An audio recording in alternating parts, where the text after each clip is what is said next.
Selamat datang di channel hiburan novel. Sebelum memulai mendengarkan novel, jangan lupa untuk subscribe dan like video ini, supaya admin bisa lebih bersemangat untuk membuat konten lebih banyak.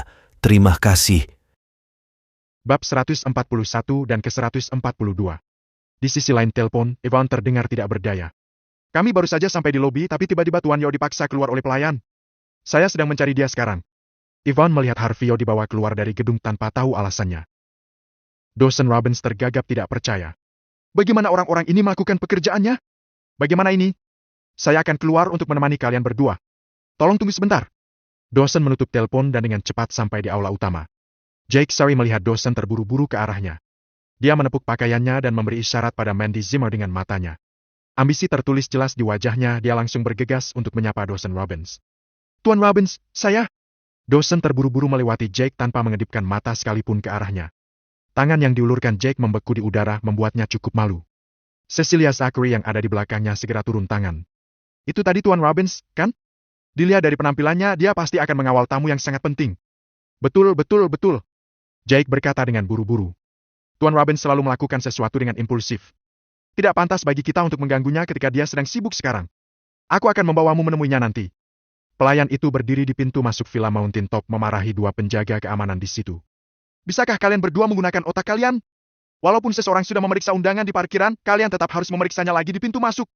Mengerti? Pria barusan itu terlihat seperti pengemis, dan kalian tidak memeriksanya sama sekali. Kalian bahkan mengizinkannya masuk. Apa kalian tidak takut dia bisa saja mengganggu pelelangan? Apa kalian bisa bertanggung jawab jika terjadi sesuatu? Para penjaga itu hanya bisa mengangguk. Mereka tidak punya pilihan lain. Tidak sembarang orang biasa bisa ditunjuk untuk melayani di Villa Mountain Top. Pada saat itu, dosen Robbins berjalan tergesa-gesa ke pintu masuk. Dia melihat sekilas keluar, tetapi tidak satu orang pun ditemukan. Dosen langsung menoleh ke kedua penjaga dan berkata, "Saya ingin bertanya apakah kalian mungkin melihat seorang pria dan wanita? Wanita cantik yang mengenakan pakaian bisnis dan rambutnya dikuncir kuda. Sedangkan yang pria mengenakan pakaian yang sangat biasa penuh dengan barang yang dibeli di kios." Mendengarnya, para penjaga menatap satu sama lain. Mereka tidak mengenali wanita itu, tetapi pria miskin yang dipaksa keluar kelihatannya sesuai dengan deskripsi yang dijelaskan dosen. Tubuh pelayan itu gemetar. Dia bertanya, "Tuan Robbins, ada seorang pria yang menyelinap ke sini dan sangat sesuai dengan deskripsimu tadi. Dia tidak mencuri sesuatu darimu, bukan? Cepat, bawa pria itu ke sini sekarang. Saya tidak peduli bagaimana caranya, bawa saja dia kembali ke sini dan antar langsung ke ruang tunggu VIP saya." Dosen ingin membawa tamunya melalui pintu masuk, tetapi dia ingat bahwa Tuan Yok adalah orang yang bijaksana. Jadi, dia menahan dirinya. Pelayan yang mengusir Harvey Yok itu tercengang. Dia bertanya-tanya apakah dia salah dengar. "Tuan Robbins, apakah yang kau maksud itu pria simpanan? Menantu laki-laki yang menumpang? Omong kosong!" Mata dosen berbinar dengan amarah. "Pria itu adalah tamu yang sangat penting yang sudah saya undang. Sekali lagi, saya tidak peduli bagaimana cara kamu melakukannya. Bawa saja dia kembali ke sini, atau saya akan menuntut penjelasan dari kamu." Keringat mulai bercucuran di wajah pelayan. Dia tidak tahu apa yang begitu spesial dari pria miskin itu, tetapi dia masih bergegas pergi bersama kedua penjaga. "Hei, kurasa aku paham. Pria simpanan itu mungkin bukan siapa-siapa, tapi status investornya berbeda. Bukankah wanita cantik tadi juga keluar barusan? Aku pikir dia sebenarnya sedang mencari pria itu. Penampilannya, posturnya, tidak mungkin dia berasal dari keluarga biasa." Salah satu penjaga bergidik, ekspresinya seperti mendapat pencerahan. Penjaga yang lain penuh dengan rasa iri. "Wah, aku tidak tahu wanita kaya itu bisa terlihat secantik ini. Baiklah, berhenti mengagumi. Aku mencoba melakukan hal-hal seperti itu. Itu jauh lebih melelahkan daripada menjadi seorang penjaga keamanan." Penjaga itu menghela nafas. Beberapa menit kemudian, mereka menemukan Harvey Yok dan Evan Xavier sedang berjalan ke parkiran mobil. "Tuan Nona, Tuan Robbins meminta saya untuk mengantar Anda berdua ke ruang tunggu VIP." Pelayan yang bingung itu sangat berkeringat saat mendekati Harvey Yok. Ketika dia melihat Evan Xavier, rasa iri muncul pada dirinya. Bagaimana pria ini sangat beruntung menemukan wanita muda kaya seperti ini? Bab 142. Pada saat itu, tubuh pelayan itu gemetar. Tidak mungkin wanita ini sebenarnya milik Tuan Robbins, kan? Jika begitu, pria simpanan ini. Hal-hal yang ada di pikirannya itu tertulis di seluruh wajahnya. Dia hampir tidak bisa menahannya. Lagi pula, Harvey sedang tidak terburu-buru. Jake Sari menggunakan koneksinya dengan para petinggi Yok Enterprise untuk mendekati Mandy. Masalahnya adalah mereka juga tidak akan melakukannya dengan baik. Pada saat pelayan itu datang, Harvey berkata padanya, "Bukankah tadi kau bilang aku tidak bisa menghadiri pelelangan tanpa undangan? Mengapa kau di sini memintaku kembali? Lelucon macam apa aku ini untukmu?" Pelayan itu berteriak dalam hati. Dasar pria simpanan yang menyedihkan. Bukan, dasar penipu tidak setia. Berani sekali kau masih berusaha pamer. Jika ini bukan untuk Tuan Robbins, kau bahkan tidak punya kualifikasi untuk membersihkan lantai kamar mandi Villa Mountain Top. Sayangnya, dia tidak berani menunjukkan emosinya itu. Malahan dia menjawab dengan hormat. Saya mohon padamu, Tuan.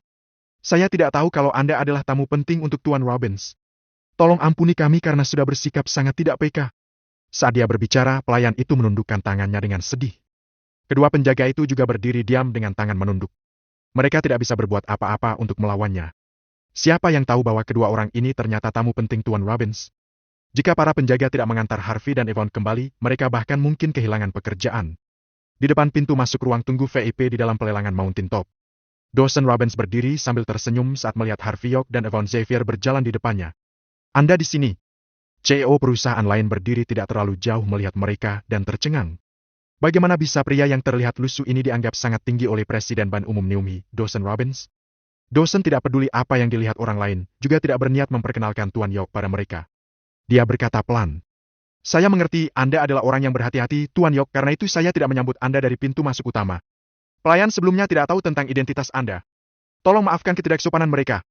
Harvey York tertawa. Mereka tidak bisa disalahkan. Aku terlalu miskin untuk membeli pakaian baru. Hahaha. Anda selalu suka bercanda, Tuan York, kata Dawson, terkekeh. Kalau begitu, silakan masuk. Ruang tunggu saya memiliki tempat yang nyaman di mana orang luar tidak bisa melihat. Dengan begitu, siapapun tidak bisa mengganggu kita. Biarkan Evan masuk ke ruang tunggu. Jika ada sesuatu yang aku inginkan, dia bisa mengambil fotonya untukku. Dan aku ingin turun ke bawah dan melihat-lihat. Harvey berkata setelah berpikir sejenak. Evan mengangguk sigap. Dia mengerti bahwa Harvey York memiliki rencana sendiri, jadi dia masuk ke ruang tunggu VIP tanpa pertanyaan lebih lanjut. Harvey York, di sisi lain, harus mengecek Mandy Zimmer. Dia tidak ingin siapapun menipu wanita muda yang polos ini. Dawson tertawa. Tidak masalah selama Tuan York setuju dengan itu. Jika itu baik, silahkan beristirahat di ruang tunggu saya sebelum lelang dimulai. Tentu saja. Harvey tersenyum. Sementara dua orang itu berbicara, teriakan penuh emosi bergema di belakang aula. Seorang wanita cantik sedingin es telah memasuki aula, kehadirannya sendiri langsung menarik perhatian semua orang di dalam. Harvey York melihat pada wanita itu. Dia terlihat tidak asing, tetapi Harvey tidak dapat mengenalinya. Dawson Robbins menarik nafas tajam. Mengapa dia di sini? Harvey mengikuti pandangan Dawson. Kau kenal dia, Tuan Robbins? Tentu saja saya kenal. Jawab Dawson pelan. Statusnya sama sekali tidak biasa. Dia adalah anak sulung keluarga Neswell dari ibu kota provinsi. Keluarga Neswell? Harvey mengerutkan keningnya sedikit. Kemudian, dia tiba-tiba teringat. Maksudmu keluarga Neswell yang sekarang bergerak dalam bisnis antik? Tepat sekali. Dia adalah Nyonya Neswell, Rosalie Neswell. Dawson menghela nafas berat. Di awal, sepertinya mereka menjalankan bisnis barang antik biasa, tapi kenyataannya jauh lebih dalam dari ini. Bagi keluarga Neswell, uang tunai dan aset tetap adalah bagian kecil dari properti mereka. Barang antik langka dan unik adalah aset sejati keluarga mereka. Dan Nona Neswell, dia salah satu klien yang memegang kartu hitam Amex. Harvey York langsung mengerti. Siapapun dengan kartu hitam Amex setidaknya memiliki aset senilai miliaran dolar. Ini bukanlah prestasi yang bisa dicapai siapapun. Siapa yang menyangka wanita sedingin angin kutub itu bisa sekaya ini? Nona Neswell. Dawson menghampirinya sambil tersenyum. Ah, Tuan Robbins. Sudah lama. Rosalie Neswell adalah wanita yang tidak ramah, tetapi dia paham Dawson Robbins bukanlah pria yang sederhana. Dia memberikan senyum yang langka. Bab 143 dan ke-144. Sikapnya yang dingin dan elegan menggambarkan citra yang sangat glamor, senyumannya seperti membangkitkan kegembiraan di dalam hati. Ketika dia melihat sekeliling Dawson Robbins, dia melihat Harvey York dan menjadi bingung. Reputasi seperti apa yang dimiliki Dawson Robbins? Mengapa ada pria yang tampak lusuh di dekatnya? Rosalie tahu cara bersikap dimanapun dia berada. Dia menahan diri untuk tidak bertanya-tanya tentang pria itu. Dalam waktu itu, Jake Surrey dan Mandy Zimmer sudah memasuki aula. Di sisi lain, Wyatt belum memasuki aula. Dia terpesona oleh penampilan Rosalie yang menakjubkan. Dia berjalan mendekat sambil tertawa dingin. Oh, apakah ini menantu yang menumpang dari keluarga Zimmer? Wyatt berkata dengan lembut sambil tetap berjalan mendekat. Bukankah kau pernah diusir sebelumnya? Bagaimana kau bisa menyelinap kembali? Tuan Robbins, nona muda, pria ini adalah menantu laki-laki yang menumpang tinggal di keluarga Zimmer yang terkenal di seluruh Newmhi. Aku tidak yakin bagaimana dia bisa berada di tempat yang berkelas seperti ini, tapi aku sarankan agar kau tidak berinteraksi dengannya untuk kebaikan Anda sendiri. Dawson terdiam. Dia tidak menyangka Harvey York adalah menantu menumpang yang terkenal itu. Namun setelah melihat Harvey tidak tergoyahkan oleh ucapan itu, dia juga tetap tenang. Dia melakukan yang terbaik seperti seekor rubah tua yang licik dengan mengamati setiap gerakan orang-orang. Karena Harvey York terlihat tidak berniat mengungkap identitasnya, tidak ada alasan bagi Dawson untuk melakukannya. Wajah Rosalie menjadi semakin kelam setelah mendengar apa yang dikatakan Wyatt. Pandangannya pada Harvey pun semakin mencurigakan. Pria ini mungkin lusuh, tapi sepertinya dia adalah individu yang berbakat. Aku tidak percaya dia sebenarnya adalah menantu yang hanya menumpang. Melihat pria seperti dia sangat menodai pandanganku. Menyadari bahwa ucapannya telah membangkitkan rasa jijik Rosalie terhadap Harvey York, Wyatt Johnson menjadi sangat gembira. Bagaimana saya harus memanggilmu, Nona? Kau tidak terlihat seperti berasal dari Nyumhi. Tidak masalah, kami dari Nyumhi terkenal dengan keramahan kami. Jika aku tidak keberatan, izinkan aku mendapat kehormatan untuk menemanimu atas nama semua orang di Nyumhi. Wyatt berkata dengan wajahnya dipenuhi kepuasan. Dia benar-benar raja dari orang-orang simpanan, dia mampu bercakap-cakap dengan Rosalie bahkan dalam keadaan seperti ini. Wyatt melontarkan tatapan dingin pada Harvey. Sebaiknya kau menjauh dari Nona ini, dasar sampah yang tidak berharga. Semua orang tahu bahwa kau bukan hanya menantu yang menumpang, kau juga suka menjadi simpanan wanita. Aku memperingatkanmu, aku yang akan menemani wanita ini untuk malam ini. Kau tidak punya kesempatan untuk itu. Kesan Rosalie terhadap Harvey York semakin memburuk setelah mengetahui rumor tersebut. Tidak heran dia menempel pada Tuan Robbins seperti lem. Jelas sekali dia akan mengambil kesempatan ini dan bergaul dengan Tuan Robbins demi uang. Harvey tersenyum, tidak peduli dengan komentar pedas yang ditujukan padanya. Wyatt hanyalah badut. Jika dia melanggar batas, Harvey tidak akan ragu untuk mengakhiri hidupnya dengan mudah. Bahkan Dawson Robbins pun tersenyum. Wyatt Johnson benar-benar sedang bermain dengan kematian.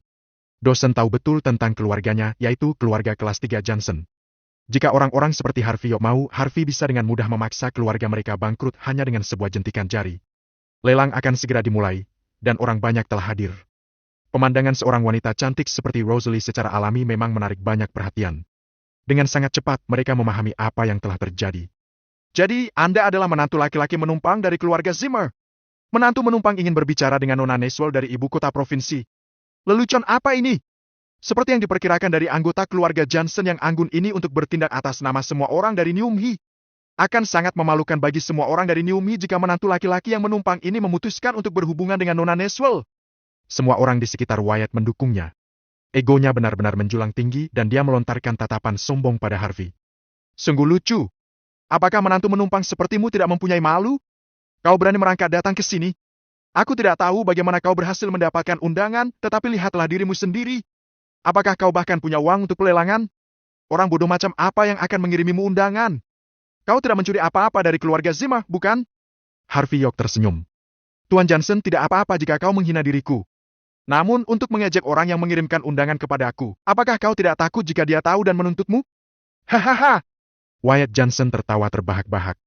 Harvey York, aku hanya memberimu sedikit pujian dan kau sudah menaikkan egomu. Apakah kau benar-benar berpikir bahwa benar ada orang yang mengirim undangan kepada orang sepertimu? Apakah kau sudah gila? Nasihat dariku, lebih baik kau pergi dari sini lebih awal. Jika seseorang dari keluarga Zimmer mengetahui kau mencuri undangan mereka, kau bahkan mungkin tidak memiliki hak untuk menjadi menantu yang dapat tinggal di rumah itu lagi. Nasihat yang adil. Terima kasih sudah mengingatkanku, Tuan Johnson. Enyahlah sekarang. Mengapa menantu yang menumpang ada di tempat yang berkelas seperti ini? Benar-benar menjijikan. Kalau begitu, Harvey York tertawa kecil. Aku kira aku harus berterima kasih kepadamu sekarang, Tuan Johnson. Bab 144. Wyatt Johnson tertawa kecil dengan dingin. Tidak perlu berterima kasih padaku. Bahkan jika kau pergi sekarang, aku harus memberitahu keluarga Zimmer mengenai pencuri di keluarga mereka yang datang ke sini dan mencemari mataku. Itu tidak akan terjadi jika aku tidak menuntut penjelasan dari mereka. Tentu saja, aku bisa memberimu kesempatan. Rendahkan dirimu dan minta maaf, dan aku akan melupakannya. Bagaimana? Harvey York tersenyum tanpa berkata apa-apa, tidak meminta jawaban apapun dari Wyatt. Dawson Robbins tidak bisa menahan diri dan berteriak. Tuan Johnson, apakah kau sudah gila? Dawson selalu ingin berkenalan dengan Harvey selama beberapa waktu, tetapi dia tidak pernah memiliki kesempatan itu. Mengundang Harvey ke lelang Mountain Top hanyalah sebuah tindakan permintaan maaf. Dia tahu bahwa Harvey York adalah orang yang bijaksana, oleh karena itu dia hanya berdiri dari samping dan memperhatikan dari kejauhan selama ini. Tetapi ketika dia melihat bahwa Harvey dihina, dia tidak dapat menahan dirinya. Tuan Robbins, apa menurutmu keberadaan menantu yang hidup menumpang ini di sini tidak akan menjadi duri di mataku? Wyatt Johnson memasang wajah penuh keyakinan. Tentu saja dia tahu siapa Dawson Robbins, tetapi kekasihnya adalah tokoh besar dari ibu kota provinsi. Dari sudut pandangnya, presiden bank komersial kelas rendah seperti Dawson tidak berarti apa-apa. Kenyataan bahwa Dawson tampaknya malah membelah Harvey York membuat Wyatt semakin marah. Bagi Wyatt, alasan dia menjadi orang simpanan adalah karena Harvey York. Dia tidak akan beristirahat sampai dia menemukan cara untuk mengakhiri hidup Harvey. Hari ini adalah hari keberuntungannya. Dia mampu menghancurkan kehidupan Harvey serta berkenalan dengan Rosalie Neswell dari ibu kota provinsi. Dia bahkan mungkin bisa melepaskan diri dari wanita tua yang membuatnya menelan pil setiap malam, dan mungkin menjadi simpanan wanita muda cantik ini sebagai gantinya. Berpikir seperti itu, Wyatt meningkatkan upayanya untuk menyenangkan Rosalie. Tanpa pikir panjang, Wyatt memberanikan diri melangkah dan menatap dingin ke arah Dawson. Tuan Robbins, orang lain mungkin akan terintimidasi oleh presiden perusahaan sepertimu, tetapi tidak diriku. Sederhananya, kau hanyalah seorang penjaga toko. Apa hakmu berlagak menjadi tiran jika orang kaya seperti kamilah yang menaruh uang di bantmu? Kau berani menyentuhku? Aku adalah VP di bantmu. Kau menyentuhku dan aku akan mentransfer semua uang dari keluarga Johnson keluar dari bantmu besok. Mari kita lihat bagaimana tentang hal itu. Dawson Robbins sangat marah. Seorang pria dengan perawakan sepertinya tidak akan tergoyahkan oleh apapun, tetapi di hadapan tuan muda nakal dari keluarga kelas 3 yang mengancamnya, ketenangannya hilang. Secara naluriah, dia mengangkat telapak tangannya dan mengayunkannya dengan keras ke wajah Wyatt. PLAKK. Tamparan Dawson membuat seluruh wajah Wyatt bengkak, sangat menyakitkan melihatnya. Kau... Wyatt menutupi wajahnya dan terlihat seperti akan menangis. Apa ini? Apakah seorang Dawson Robbins tidak peduli jika dia merusak reputasinya? Dia benar-benar berani memukulku? Tamparan itu hampir membuat Dawson pingsan karena amarah belaka. Tuan Johnson, itu sudah cukup, kata Rosalie Neswell. Dia berputar memalingkan tubuhnya dan menuju ke aula pelelangan. Bahkan jika dia tahu sedikit tentang Wyatt Johnson, dia lebih mengerti betul pria seperti apa Dawson Robbins itu. Akan menjadi jawaban terbaik untuk tidak memprovokasi siapapun dari keluarga Robbins. Bab 145 dan ke-146. Jika mereka terus berdebat satu sama lain, keluarga Neswell mungkin akan terbebani juga. Itu hal yang tidak perlu bagi Rosalie Neswell. Bagaimanapun alasan dia pergi ke sana tidak lain adalah untuk pelelangan. Nona Neswell, mohon tunggu sebentar. Wyatt Johnson menjadi gugup. Aku telah menamparmu. Bagaimana kau bisa pergi begitu saja? Pada saat itu, dia menyusul Rosalie sambil berbalik. Dia kemudian berkata dengan ekspresi wajah yang jelek. Dawson sudah berakhir untukmu sekarang. Tunggu dan lihat saja. Besok, aku akan mentransfer uang keluargaku keluar dari ban dan kau tidak akan bisa menjadi CEO ban lagi. Dawson Robbins bahkan tidak memandang Wyatt. Namun, dia berbalik dan memandang Harvey York. Dia kemudian menghela nafas dan berkata, Tuan York, aku bertindak gegabah dan aku tidak bisa menahan diri. Aku harap kau tidak keberatan. Harvey tersenyum tipis dan berkata, jika kau tidak melakukan apa-apa ketika seseorang menghinamu dan menyatakan kau bodoh, aku justru akan benar-benar meremehkan dirimu, Dawson. Ayo pergi. Kita akan mengikuti lelang sambil melihat-lihat. Mengenai dana di rekening ban pribadiku, aku masih membutuhkan bantumu untuk terus menjaganya agar tetap aman. Setelah berkata seperti itu, Harvey berjalan ke tempat pelelangan perlahan dengan puas. Dawson sempat tertegun sebentar. Tetapi dia menjadi sangat gembira. Sepertinya dia tidak salah hari itu karena Tuan York tidak terlihat marah sama sekali. Rumah lelang Mountain Top cukuplah besar, sekitar seluas lapangan sepak bola. Dalam sekejap saja setiap kursi di sana terisi. Selain itu, tidak ada orang biasa yang bisa pergi ke sana. Pastinya, mereka adalah orang-orang bergengsi kelas atas di Numhi. Ada banyak orang kaya yang datang dari South Slide juga. Memang rumah lelang Mountain Top cukup terkenal. Mereka selalu mendapatkan barang-barang spesial setiap tahun untuk menarik perhatian publik. Saat itu, Evan Xavier sedang beristirahat di ruang VIP Dawson, jadi dia tidak ada di sana. Di sisi lain, Jake Surrey, Mandy Zimmer, dan Cecilia Zachary duduk di baris terdepan rumah lelang itu. Jelas, Jake memiliki status istimewa. Kalau tidak, dia tidak akan duduk di sana. Baik Rosalie dan Wyatt pun duduk di baris pertama. Itu karena status Rosalie. Jika tidak, mereka tidak akan bisa duduk di sana mengingat status sosial Wyatt. Sebab Wyatt tidak punya hak untuk duduk di sana. Harvey melihat ada 2 kursi kosong di baris pertama, dan salah satu kursi kosong tersebut ada tepat di samping Mandy. Dia melambaikan tangannya pada Dawson dan segera melangkah menuju tempat itu kemudian duduk tepat di samping Mandy. Secara kebetulan, yang duduk tepat di sampingnya adalah si cantik nandingin Rosalie. Tempat itu menarik banyak perhatian karena Rosalie dan Mandy. Terima kasih telah mendengarkan cerita novel. Sampai ketemu kembali di video berikutnya.